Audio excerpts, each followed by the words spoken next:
acho que o maior risco hoje para os ativos de risco mundo afora é essa volta da inflação, né? Passando inveja pro mundo, embora para ela não seja bom esse dado. O mundo inteiro queria ter o dado que a China tá tendo, menos a China.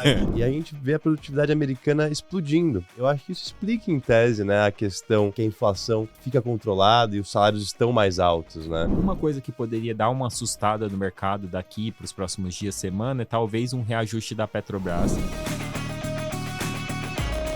Muito boa tarde a todos, estamos aqui para mais um bate-papo de mercado. Eu, Rafael, com meu sócio, amigo e colaborador Thiago Pedroso.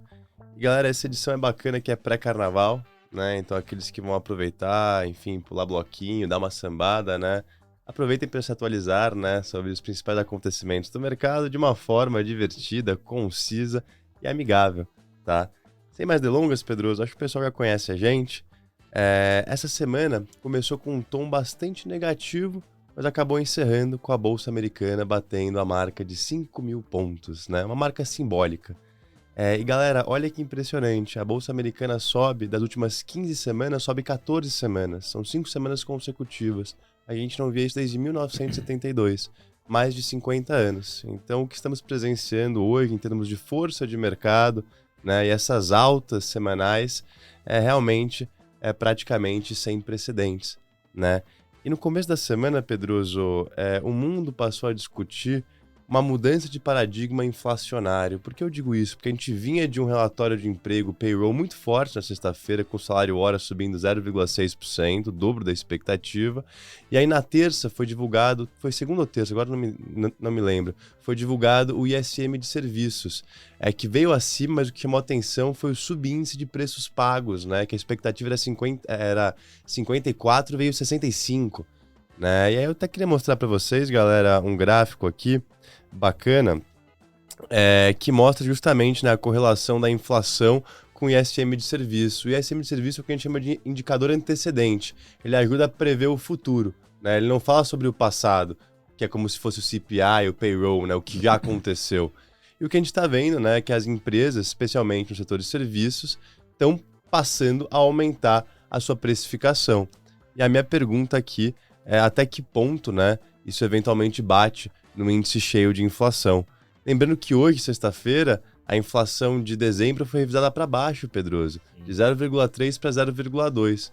A de novembro foi revisada para cima, então acabou que ficou 0 a 0, foi um famoso não evento, mas quando saiu o dado, os treasuries estavam subindo 5 pontos, ali 10 anos, ficou em território negativo, né, caindo próximo de 2 pontos.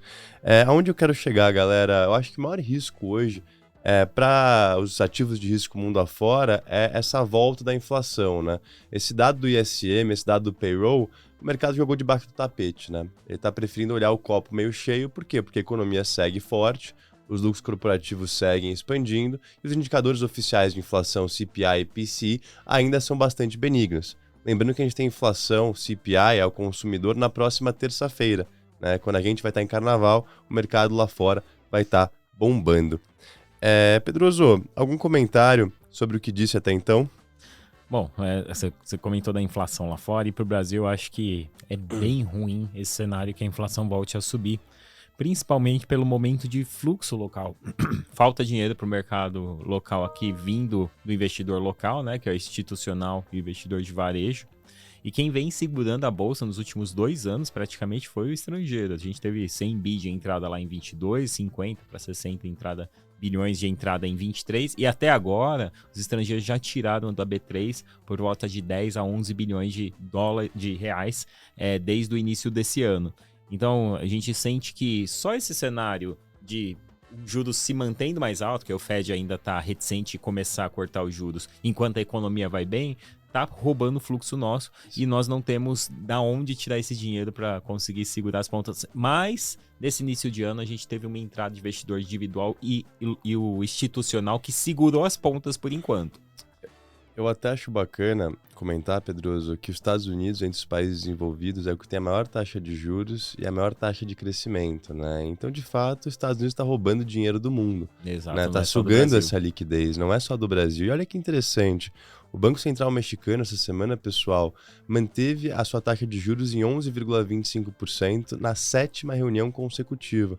Então, diferente dos outros países, né, emergentes, países latino-americanos que vêm reduzindo a sua taxa básica, o México chegou a um pico e está mantendo ela, né? O Banco Central está muito conservador e muito atento aos riscos. E eu te pergunto, Pedroso, quais são as implicações, né, do México ter uma taxa de juros igual e provavelmente no mês que vem maior que a do Brasil?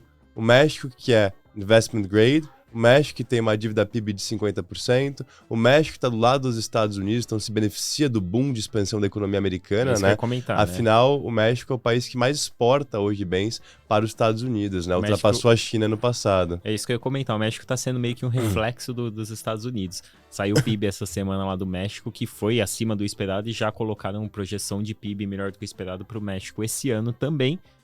E muito ligado ao crescimento econômico dos Estados Unidos. Que o México, como ele está muito próximo, né, tá virando uma grande fábrica americana E também. tem aquela questão, né? A mão de obra mexicana é mais barata que a mão de Exato. obra americana. Então, à medida Então, que eles tentam tirar as cadeias da China e dos países mais hostis aos Estados Unidos, né? Migrar do Oriente para o Ocidente, digamos assim, né? Exato, e o México está se beneficiando direto, né? Ele tá faz fronteira ali.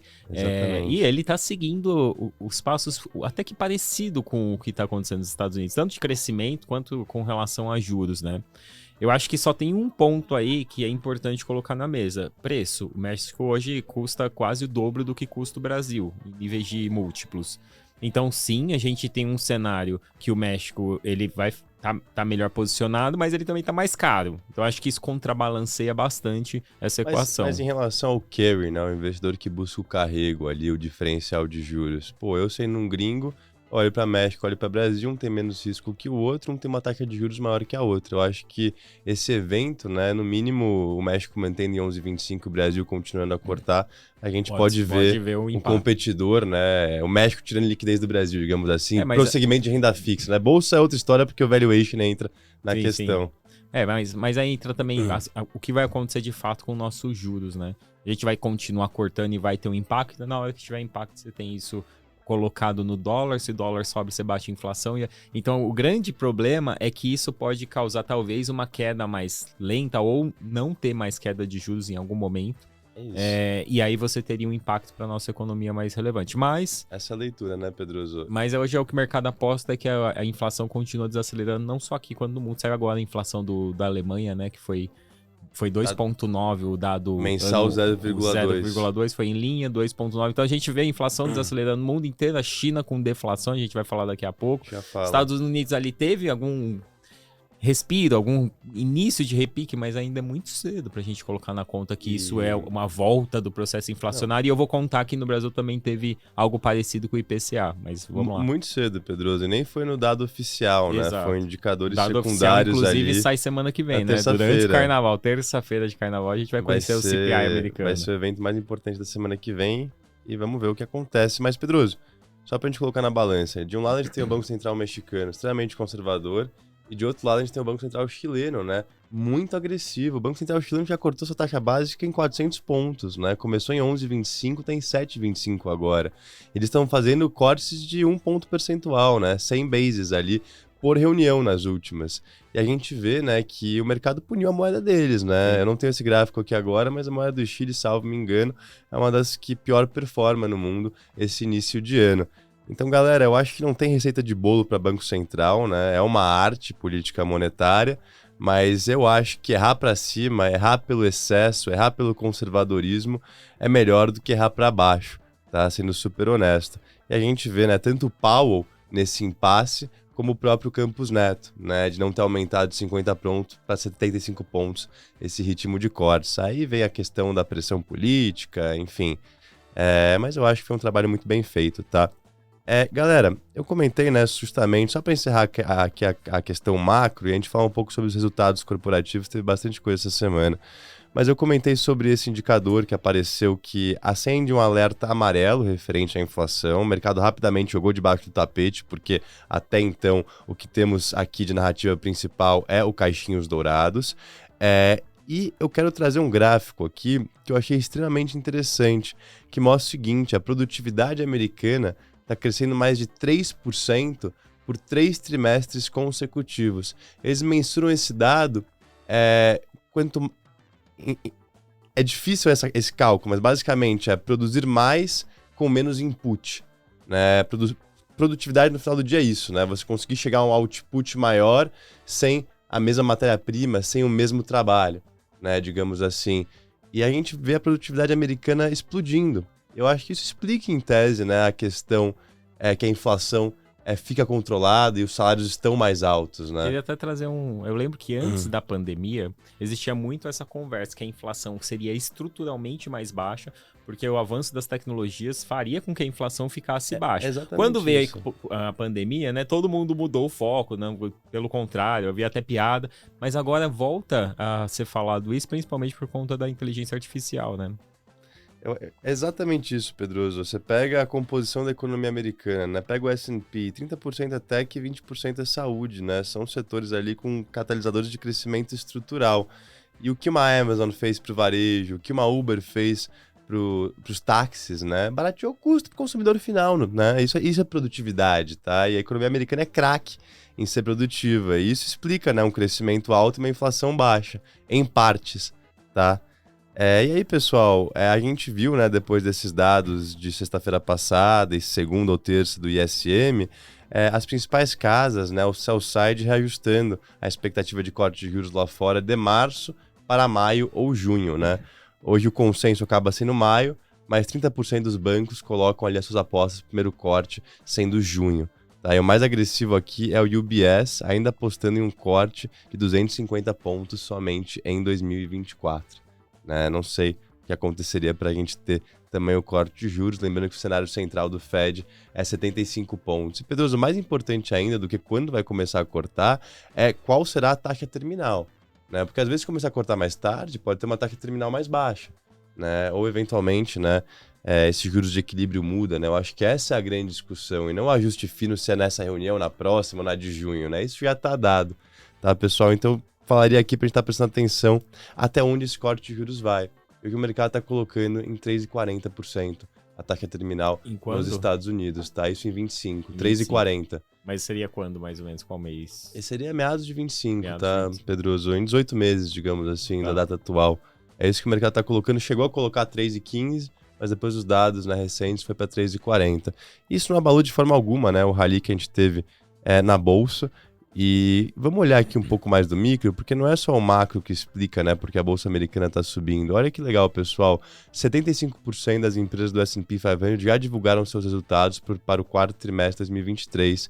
A expectativa era que a média dos lucros iriam subir 1,5%. Até agora, a alta é de 6,5%. Né, os lucros subindo mais do que estavam precificados. E olha outra coisa bacana, as companhias, de forma conjunta, já anunciaram mais de 100 bilhões de dólares em recompras de ações. Tá? Esse é o segundo começo de ano mais forte da história. Né? Então a gente está vendo que as companhias estão fazendo o quê? Desde que o juro subiu em 22, né, e em 2023 foi intensificado esse movimento. É reduzir custo, é aumentar retorno para o acionista, é pagar dividendo maior, é aumentar a recompra, né? É entregar grana na mão do acionista hoje. Né? Que aí o mercado justamente remunera elas, né? Não é à toa que o Facebook anunciou um dividendo, cortou 20 mil empregos, e a gente está vendo essa onda de layoffs se espalhar, especialmente no setor de tecnologia, né? Que contratou demais em 21 e 2020, aí precisou enxugar nos últimos 2 anos. E aí olha o que acontece, né? Outra comparação aqui bacana. Hoje o Pedroso, no Morning Call dele, ele falou que o Banco do Brasil vale metade do Itaú, em termos de market cap, e gera o mesmo lucro, né? Pelo menos em 2023 gerou o mesmo lucro, quase 40 bilhões de reais de lucro. E praticamente o mesmo número. Exatamente. E por que isso, né? Eu acho que não tem preço governança, né? Qual que é o prêmio para ter o governo brasileiro como seu sócio, e também expectativa de crescimento futuro. Né? E aí, para colocar nessa balança, olha outra coisa bacana. A Microsoft vale 3,1 trilhões. O setor de energia da Bolsa Americana vale 1,6. A Microsoft vale o dobro do que todas as empresas de energia juntas, somadas. Tá? Mas as empresas de energia, anualmente, geram um fluxo de caixa livre de 135 bi. A Microsoft era 70 bi. Metade. Né? O que explica, né, a Microsoft ter o dobro de market cap, mas gerar metade do fluxo de caixa das empresas de energia. Né? Expectativa de crescimento futuro. Né? O mercado olha mais para os próximos 12, 24, 36 meses do que, né, o que já foi feito. Isso é incorporado nos múltiplos. Né? Esses múltiplos gordos, acima de 30 vezes, às vezes 40 vezes lucro, de fato serem justos, as empresas têm que crescer 20, 30, 40% ao ano. Isso, ao mesmo tempo, é um grande problema, né? Porque é difícil, lógico, duvidar da Microsoft, que eles já estão há décadas provando que conseguem. Mas, normalmente, são esses ativos que criam os grandes problemas de movimentação de queda. A gente viu bastante isso no Brasil nos últimos anos, né? É exatamente isso, Pedroso. É o famoso precificado à perfeição, precisa entregar, o mercado está sendo carregado por alguns nomes ali que, se não entregarem, a gente vai ver, né? Enfim, uma venda massiva. Pensa um cenário que as grandes americanas não tenham um ano ruim. Exato. Qual o impacto disso no mercado, dada a representatividade delas hoje?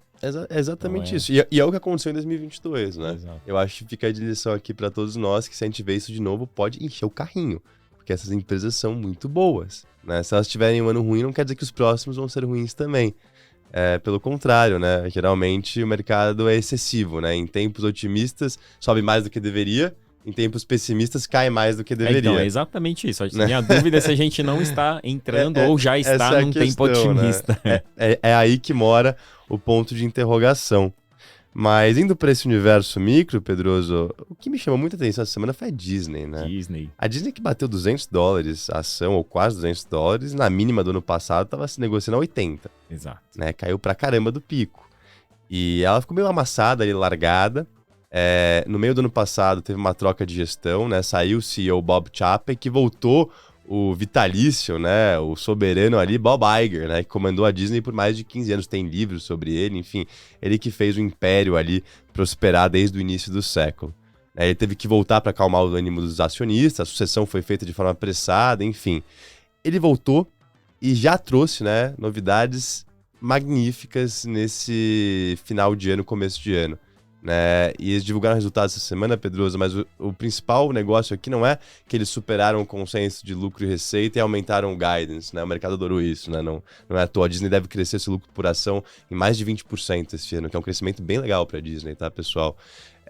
Mas eles anunciaram um investimento de 1,5 bi, eles vão comprar mais ou menos 7% da Epic Games, que é a fabricadora, né? A dona da Fortnite. Era isso que eu ia perguntar. 1,5 bi por 7%? A empresa está avaliada em 22,5 bi.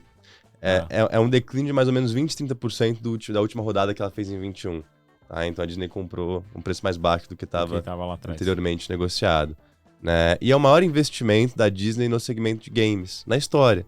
A Disney, que tentou desenvolver games próprios, não conseguiu ser bem sucedida nesse sentido, entrou no business de licenciamento, né, vendeu os direitos de imagem, até o jogo do Spider-Man, eles ganharam $1 bilhão, ali tem uma certa recorrência, mas nunca exploraram muito essa vertical. E agora, né, eu acho que esse investimento da Fortnite também é um pezinho de entrada no metaverso, isso né? Eu ia falar, né? Se isso ainda existe, né? A gente volta à questão do metaverso, né? Porque o Fortnite, na minha opinião, talvez é o mais bem sucedido de toda essa história, que tá há muitos anos, né? Quem já viu aí, quem tem filho que já viu os filhos jogando, é um jogo que tá há muitos anos já rodando. E ele é um jogo super bem sucedido, consegue sempre inovar e grande inovação, né? O cara vai trazer todos os personagens da Marvel, da agora Star eu posso Wars. jogar o Fortnite sendo Homem de Ferro, exato, entendeu? Sendo então, Hulk, né? Eles sempre estão... É interessante. Eu achei legal. E eles têm mais de 100 milhões de usuários ativos, né? Que jogam praticamente todo dia, isso é coisa. Olha que estatística legal que eu peguei aqui. 1/3 da população mundial joga games regularmente. Regularmente quer dizer no mínimo uma vez por semana. Sim. Tá? Então aí quando você fala de games, 3 você fala em bilhões, todas as plataformas, games em geral. celular. 3 bilhões de pessoas jogam games regularmente. Eu não estou entre elas, você tá, né? Ultimamente não, depois de Achei 2 que você filhos. Gostava, eu gosto, só falta tempo. Faz tempo que eu não jogo. Eu adorava jogar FIFA, né? Que jogo maravilhoso. Enfim, então. Aí perdemos o costume, né? Ficamos velhos. Agora é cuidar do cabelo pra não ficar careca. Mas enfim. Só finalizando, falamos de Disney. Uber, pessoal. O primeiro lucro em um ano completo da Uber na história, tá? A ação bateu uma máxima histórica na quarta-feira, pós-divulgação de resultado. Eles aumentaram as expectativas para o ano de 2024. Então, o famoso beat and raise, né? Superou e aumentou trimestre e ano da Uber. Fantástico. E, por fim, uma notícia que me chamou a atenção é a ArcelorMittal. Ela é a maior siderúrgica do mundo, sem contar a China. E ela está falando que a demanda pelo metal, né, esse ano... Metal, eu imagino que é o minério de ferro. Sim. Aqui, né, Pedroso? Que é a matéria-prima de uma siderúrgica, né? O principal é o minério. É o minério de ferro. Deve ser alta. Por quê? Por causa do avanço na Índia. por causa da expansão econômica indiana. Eu acho que ano passado tava essa dúvida, né? O que sustenta o minério de ferro? Pô, os estímulos chineses. Na Arábia Saudita tem mais guindaste hoje do que na China, né? Eles estão fazendo 10 megacidades. A Índia, que, pô, é uma história de crescimento fantástica, com uma demografia jovem, né? E eu acho que uma siderúrgica, né, que tem dados, tem esse know-how, falar que a Índia está contribuindo, né, para essa demanda, é importante, tá? Só para te deixar no radar e lembrar mais para frente. Mas ferro que tá dando baile em muito analista, né, que vem já há algum tempo falando que ele iria cair, que não deveria negociar, principalmente pela questão estrutural da China, e até o momento a Índia não é representativa, tá? A ArcelorMittal, ela tá dando esse prognóstico, mas hoje, quando você olha, a Índia não é representativa, quem tá segurando ainda é a China. Com todos os seus problemas, ela ainda segura o preço do minério lá em $120 a tonelada, e a Vale vai gerar um fluxo de caixa livre absurdo, agora provavelmente vai ter um dividendo alto. E o mercado ainda continua penalizando bastante as empresas do setor, muito nessa expectativa de que o futuro vai ser ruim. Você é comprador dessas empresas, Pedro? Eu acho que é difícil você ser um comprador quando você vê tantos prognósticos ruins, mas no curto prazo, sim, uma empresa gerando o caixa que ela vai gerar, por exemplo, o Vale, eu acho que é um baita momento para estar posicionado. Agora, futuro é mais complicado. Eu acho que é um acompanhamento trimestre a trimestre, resultado a resultado. Que o que você falou agora não é verdade, não. Geralmente, quando o prognóstico é ruim, é o momento para entrar, né? Pelo menos é aquele bom e velho ditado, né? Compra quando os outros estão com medo. É que normalmente esse seria um cenário quando de fato o preço tá lá embaixo, mas não é o caso, né? A gente tem preço do minério lá em cima e o ativo tá negociando. Mas é muito porque o mercado coloca lá na frente a questão demográfica chinesa, os seus problemas estruturais, né? Mais imóveis, dizem, né? Que tem mais imóveis do que pessoas para morar nos imóveis. Isso. Então, quando você olha tudo isso, de fato, é uma questão. Não, e aí, pô, até você pegou esse gancho de China, eu vou deixar você falar sobre a questão lá de deflação, né? Mas vamos falar já. Você trouxe aqui um gráfico. Mas... bom, vamos falar. Mas aí eu só queria acabar minha fala depois da gente falar de China, aí você só pincela Brasil rapidinho, com um call que eu acho bacana, no mínimo a gente deixar no radar. Mas sobre China, pessoal, o Xangai, né, Index, que é o principal da China, o de Xangai, ele teve a melhor semana em mais de 12 meses, né? Foi muito boa semana. E eu acho que a notícia mais importante foi que o Xi Jinping, né? Pô, o cara tá 3 ou 4 mandatos consecutivos na cadeira, né, de presidente, ditador, aí você escolhe a nomenclatura que você quer usar, né? E ele, pela primeira vez, se reuniu com o dono, né? Desculpa, o presidente da CVM chinesa, né, que é o regulador de mercado, mandou o cara embora e colocou outro cara. O Xi Jinping tem pessoa que compara ele com o Mao Tse Tung, né, em termos de liderança, né, importância, esses mandatos que ele já roda. O cara sentar com o regulador, né, da CVM chinesa e fazer uma troca ali, significa que ele tá preocupado, né? E aí vem aquela questão. Eu até trago aqui o Twitter. Porque o próprio presidente lá da China foi definir isso, né? Não foi alguém que definiu por ele. Eu acho essa análise qualitativa que a gente faz aqui. O cara foi lá. Foi essa a leitura do mercado. Foi isso, né? O cara foi lá. Eu também pensei isso. Eu falei, caraca, o Xi Jinping não é... Pô, ele tem pessoa pra fazer isso. Não, ele que fez. Né? E aí eu trago o tweet aqui do Tony Volpon comentando sobre esse evento, né? Não sei se ele tá... O Tony Volpon, que é ex-banqueiro central brasileiro, a gente gosta dele. Enfim, um amigo nosso que já participou aqui de reuniões na Critéria. Ele fala, não compre quando o mercado panica. Compre quando o governo panica. Né? Porque aí vem liquidez, vem suporte e abundância. Né? Então, só para deixar isso na cabeça de vocês. Pedroso, fala um pouquinho sobre os dados de inflação. Aí veio a inflação chinesa, né? Inflação ao consumidor, né? A China tá passando inveja pro mundo, embora para ela não seja bom esse dado. O mundo inteiro queria ter o dado que a China tá tendo, menos a China. Será que queria mesmo, hein? Depois que essa deflação vem... Não, o problema é quando ela é consistente, né? Mas um dado pontualmente, deflação, seria show. Perfeito. Não. Imagina amanhã vem um CPI deflação nos Estados Unidos. O que ia acontecer? Nossa, a gente é pra 5.500 então, a China tá tendo o que o mundo inteiro gostaria de ter nesse momento, não de forma estrutural, mas ela não gostaria de ter. Veio o dado de inflação lá da China, inflação ao consumidor. A China ela tá exportando deflação para o mundo, né? Lembrando que ainda é uma grande parque industrial do mundo, a China. O dado foi de 0,8 negativo. Deixa eu abrir aqui. A expectativa era 0,5 negativo, veio 0,8. Por isso que o 0,8. mercado não gostou, né?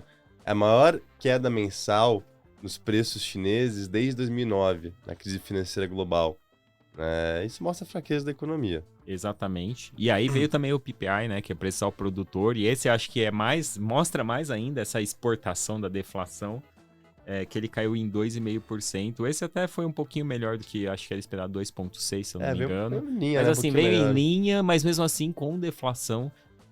Isso para a economia chinesa significa que ela ainda está num processo de menos demanda, né? Você tem, tecnicamente, a relação de inflação é essa, né? Oferta e demanda. Se você tem menos demanda, mais oferta, você tem que baixar o preço para poder equilibrar exatamente isso. E para a bolsa, né, Pedroso, é importante ter uma inflação saudável, né? Porque significa que as empresas que têm poder de precificação conseguem aumentar os seus preços acima da inflação. Né? E com isso a sua receita vai crescendo bastante. Se você tem deflação, pô, é duro ali. Volta na questão que a gente acabou de falar do minério, né? A questão da China, o grande medo do mercado é a questão estrutural. A gente viu acontecer algo que o mercado acha que poderia acontecer com a China, com o Japão durante décadas. Né? Um país que se estagnou, o PIB não saía do lugar, era deflação ano após anos. E esse é o grande medo, porque a China foi o grande impulsionador da economia global nos últimos anos. Se a Índia não conseguir cumprir esse objetivo de superar a China, que eu acho que, dadas as questões culturais, eu acho que é difícil a Índia ser uma China, a China na mesma proporção, eu acho que a gente teria um problema se de fato o mercado tivesse certo. E não só a Índia, né? A Arábia Saudita. A gente às vezes esquece, mas, pô, eu vi esse dado de novo essa semana e chama atenção. Tem mais guindaste lá do que na China. Mas aí eu discordo, porque eu acho que não é o suficiente, não tem população suficiente. Você precisa de um país, talvez, por exemplo, se você falar África, países da África que estão crescendo muito. Mas, por exemplo, a Arábia Saudita, ela pode representar um crescimento alto, mas Angola cresce pra caramba, e mesmo assim... Não, perfeito. Para afetar realmente o balanço de oferta e demanda. Você precisa de um país grande para minério de ferro, das commodities. A questão é né? Você tem que compensar esse cara que tem 1,5 bilhão de habitantes. Quem que pode compensar isso, né? A Arábia Saudita vai fazer lá meia dúzia de construção, vai ser mega cidade, mas vai ser pontual. Não é pontual, não. A não ser que haja uma migração em massa para lá, né? Porque hoje a gente não tem pessoas dispostas a ter 10 filhos como era no passado. Provavelmente eles não vão ter um crescimento de população natural, né? Eu concordo com essa análise, Pedroso. Eu concordo com você. E só para fechar a China, pessoal, semana que vem mercado fechado por lá. É o Ano Novo Lunar, o feriado mais importante deles. E vai ser interessante porque depois desse Ano Novo Lunar vai ter os dados de consumo durante esse período, né? Então vai ser importante ver se o chinês tá indo viajar, tá levando a família, tá confiante, tá gastando, ou tá com o orçamento apertado, né? Esses dados vão vir abaixo. Outra coisa que é legal... O ano passado veio abaixo. Outra coisa que é legal... Então, isso aí é um indicador antecedente. É, importante pra gente olhar. A gente vai olhar para isso e trazer aqui depois. Outra coisa que não tem dado oficial, mas você consegue acompanhar, enfim, no Twitter, algumas pessoas comentando a respeito, Ano Novo Lunar, geralmente, né, o pai, a mãe, os avós, eles costumam dar envelopes, né, com dinheiro pros filhos, pros primos, enfim, pra molecada mais nova. E dependendo do montante em dinheiro, geralmente simboliza, né, se o ano foi próspero, se eles estão ricos, se eles estão confiantes, se eles estão aptos a gastar. Então, outra coisa pra gente estar ficando de olho, né, o pessoal lá vai estar em festa, mas esses dados devem sair daqui 2 semanas pra gente destrinchar. E aí, Pedroso, eu falei que eu ia dar um call, né, e eu já venho falando bastante das small caps americanas, né. Se você olha fundamentalmente em termos de valuation, negocia a 15 vezes, a média histórica é 17. Então está abaixo. O IWM, que é o ETF do Russell 2000, ele está com um drawdown do seu pico em 2021 de 20% ainda. Então está em um mercado de baixa, enquanto o S&P bate máxima atrás de máxima. Nasdaq está quase na máxima e Dow Jones também está... Exatamente. Nas últimas 3 vezes que o Russell 2000 teve drawdowns expressivos, enquanto o S&P se mantinha em recorde histórico, olha o que aconteceu com ambos os índices. 1999, drawdown do Russell 2000, 19,2%. Nos próximos 12 meses, o S&P acumulou 15% de alta e o Russell 2000 acumulou 37% de alta. 1991, mesma dinâmica. S&P subiu 12,1% e o Russell 2000 subiu 35% nos próximos 12 meses.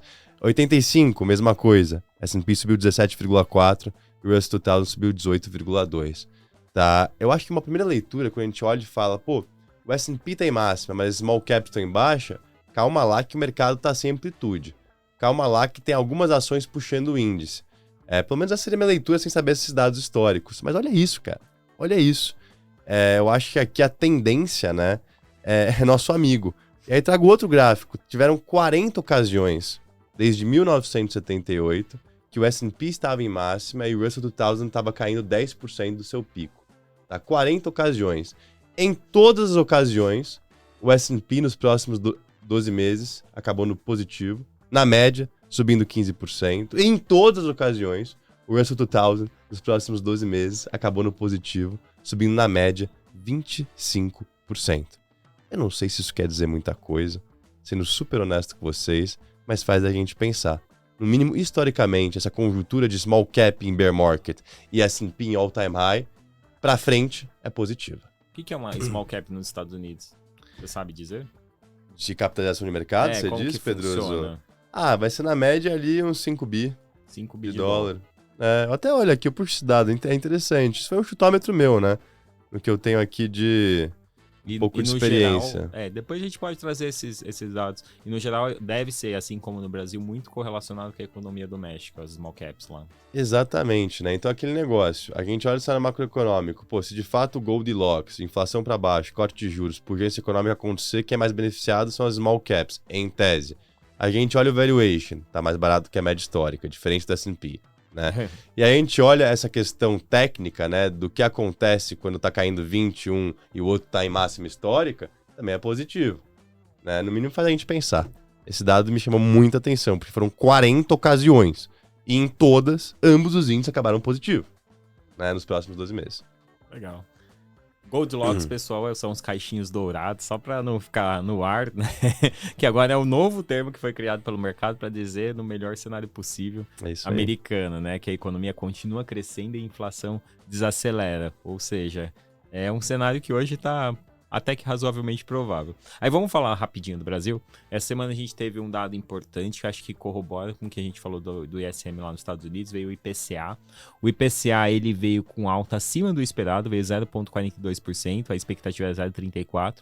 Essa diferença não assusta muito, mas assustou o mercado, o índice de difusão, que mostrou que essa alta da inflação foi muito espalhada e o setor de serviços puxando isso. Então acho que bateu ali um certo medo no mercado de que possa estar acontecendo uma volta da inflação. Eu acho que ainda é muito cedo para colocar isso na conta. Vale aguardar os próximos índices. No geral, não mudou muitas projeções de mercado. Os bancos continuam mais ou menos. Na verdade, desde o início do ano, as projeções de inflação para esse ano vêm caindo, tá por volta de uns 3,6%. Santander hoje, inclusive, soltou relatório falando que acha que a Selic termina em 8,5%, a Selic terminal. Então, se ele acha que a Selic terminal é mais baixa, ele acha que a inflação fica controladinha e provavelmente ele acha que os juros lá fora vai cair. Tem pessoa, gestora falando, Pedroso, o Caio estava comentando comigo que ele almoçou com a Opportunity essa semana, os gestores de lá. Estão falando em inflação esse ano de 2,80%. Os gestores da Opportunity. 2,80% então, IPCA. Tem bastante... Eu já falei com algumas pessoas, tem bastante gestor de fato apostando em inflação menor do que o mercado está colocando e PIB maior. O PIB maior, vou trazer até aqui o motivo. Eu acho a que inflação maior... é difícil, porque não condiz, né? O PIB maior, inflação menor, mas enfim. Mas até a questão do PIB maior, antes de você falar, eu tava acompanhando o BTG Conference lá, que o Haddad falou, até trouxeram o Bill Ackman. Olhando a fala do Haddad, cara, ele praticamente tem um inside ali. Ele falou que a arrecadação ia vir mais forte no primeiro trimestre. Ou seja, se a arrecadação vem mais forte, a economia vai vir mais forte também. Exato. Não é possível. Então, vou trazer aqui. Então, já falei aqui de PCA. Uma coisa que poderia dar uma assustada no mercado daqui para os próximos dias, semana, é talvez um reajuste da Petrobras. Trouxe aqui a tabelinha lá da Bicom, que é a Associação Brasileira de Importadores de Combustíveis. A Petrobras hoje está ali mais ou menos com uns 15% de defasagem no diesel. Então, se de fato a Petrobras colocar ali um aumento no preço de combustível, pode dar algum estresse ali na inflação. É pontual, não mexe de forma tão relevante, mas o mercado pode se assustar. E aí saiu alguns dados econômicos essa semana, né? Mais no início da semana saiu produção industrial, que cresceu 1,1%, foi melhor do que o esperado. E hoje saiu o volume de serviço, que cresceu 0,3%, também foi melhor do que o esperado, né? Acumulou 2,3% de alta no ano passado. Esse 0,3% foi a variação lá de dezembro. Então são dois dados que estão mostrando que a economia está crescendo mais do que o mercado está colocando na conta. E aí eu trago aqui um pouquinho do motivo, né? O ano passado, lá principalmente no primeiro semestre, quem puxou a economia foi o setor agro. O setor agro carregou nas costas. Depois, o setor agro começou a desacelerar muito por conta de queda no preço de commodity. E isso se mantém desde agora. O PIB do setor agro vem ficando um pouco mais fraco, mas quem vem puxando muito é o setor de consumo. Eu já trouxe aqui nas últimas semanas um dado que era massa de rendimento. E aqui nesse gráfico que eu subi aqui, você tem os dois, tá? Massa de rendimento e taxa de desemprego. O que quer dizer isso?